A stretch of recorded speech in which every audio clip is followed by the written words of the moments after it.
সূরা মায়েদার 3 নম্বর আয়াতে আল্লাহ বলতেছেন আল ইয়াউমা আকমালতু লাকুম দীনাকুম। আল্লাহ বলতেছেন আজ তোমাদের অনুগত্যের বিধান, জীবন বিধান পূর্ণ করে দিলাম। আল্লাহ আমাদের জীবন বিধান পূর্ণ করে দিয়েছে, অর্থাৎ জীবনে একমাত্র আল্লাহর বিধান পালন করা যায়, কোনো ক্ষেত্রে অন্য বিধান থেকে কিছু নেওয়া লাগবে না। সেজন্যই তোমাদের জীবন বিধান আল্লাহ রাব্বুল আলামিন পূর্ণ করে দিয়েছেন, আমাদের জীবন বিধানকে পূর্ণ করে দিয়েছেন।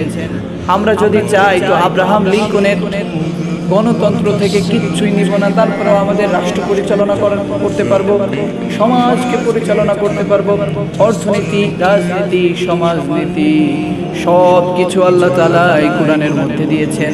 তাহলে এই কোরআনটাকে আল্লাহ তাআলা পরিপূর্ণ করে দিয়েছেন, পূর্ণাঙ্গ করে দিয়েছেন, আমাদেরকে অনুগত্যের বিধান, জীবন বিধান পূর্ণ করে দিয়েছেন, আল্লাহ নিজে বলেছেন। তাহলে আমরা যদি এই কোরআন দিয়ে রাষ্ট্র পরিচালনা করি, সমাজ পরিচালনা করি, তাহলে আমাদের জীবন বিধান হবে শ্রেষ্ঠ জীবন বিধান।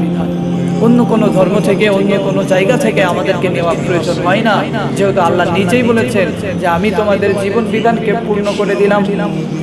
আজ যদি আমরা এই রাষ্ট্রটাকে কোরআন দিয়ে সাজাইতে চাই, তাহলে আমাদের এই রাষ্ট্র, এই জীবন ব্যবস্থা আল্লাহকে পাওয়ার জীবন ব্যবস্থা হয়ে যাবে।